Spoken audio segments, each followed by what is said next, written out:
안녕하세요. 하늘사랑교회 김일승 목사입니다. 이 책의 제목을 복음의 시작이라고 잡은 이유는 성경은 창세기부터 계시록까지 하나님이 하나님 백성을 어떻게 구원하시는지에 관한 복음이 담겨 있기 때문입니다. 특별히 창세기에서는 이 복음이 가장 먼저 제시되고 있기 때문에 이 책을 복음의 시작이라고 지은 것이죠.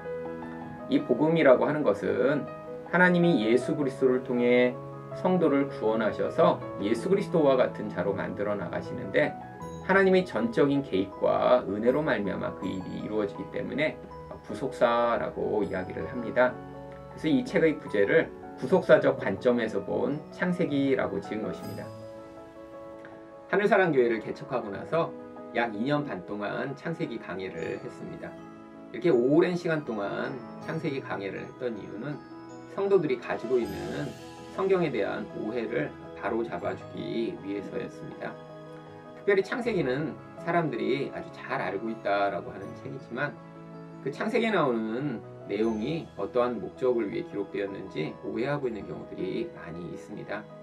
대부분의 사람들은 창세기의 인물들을 보면서 그들이 본받아야 할 그런 영웅적인 믿음의 사람이라고 생각하거나 혹은 그들의 잘못을 보면서 자신은 그런 잘못을 하지 말아야지라고 하는 교훈을 얻기 위해 성경을 읽는 경우가 많습니다. 이것이 성경을 바라보는 가장 대표적인 오해입니다.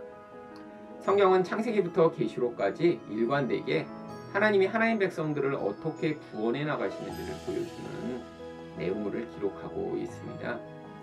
창세기에 나와 있는 아브라함 같은 경우에도 세상을 의존하고 살던 사람인데 하나님이 그를 부르셔서 믿음을 가진 사람을 만들어내신 것을 보여주고자 하는 것이고요.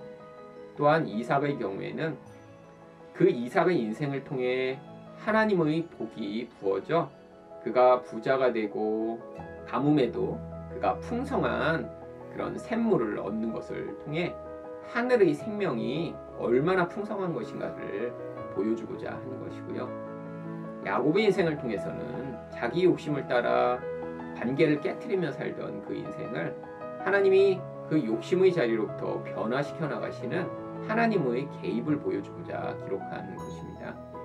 특별히 요셉의 인생을 통해서는 그렇게 하나님의 은혜와 또 그 은혜의 과정 가운데 경험하는 고난을 통해 흉년 가운데도 사람들에게 생명을 공급할 자로 하나님이 만드셔서 결국 성도의 인생이 이렇게 세상 가운데 하나님 나라를 확장하는 그런 인생임을 가르치시고자 이 말씀을 기록하신 것이죠.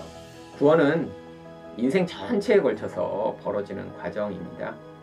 그 과정 가운데 성도들은 자기 뜻대로 또 자기가 좋다라고 생각하는 어떠한 모습이 이루어지지 않는 경우가 많이 있습니다. 그것이 성도에게는 고난으로 여겨지죠. 근데 이 고난의 때에 성도들이 성경을 바로 알지 못하면 오해하고 또 낙심하고 힘들게 되는 경우들이 많이 있습니다.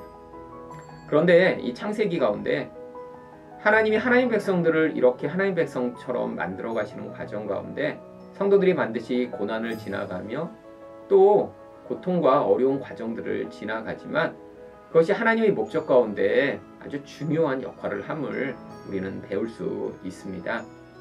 결국 믿음을 가지기 위해서는 이 땅에서 믿음을 방해하는 눈에 보는 것에 대한 의존을 벗어나야겠죠. 이것이 고난으로 여겨질 수 있고요. 또 하늘의 생명인 그 복을 사모하는 자가 되기 위해서는 이 땅에서 사람들이 복이라고 여기는 것들을 아무렇지도 않게 받아들일 수 있어야겠죠. 또 나의 뜻과 나의 욕심을 이루기 위해 살던 자가 그 욕심을 내려놓는 과정이 고난처럼 여겨지겠죠.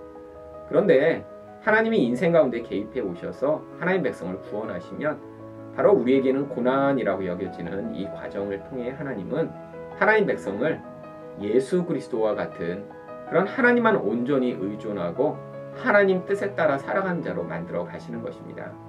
바로 이런 예수 그리스도와 같은 자로 우리가 이 세상 가운데 흉년 가운데도 생명을 공급하던 요셉처럼 하나님 나라를 확장하는 자가 되도록 우리 인생 가운데 개입해 오시고자 하는 그 하나님의 복음의 은혜를 이 책을 통해 깨닫게 되기를 바랍니다.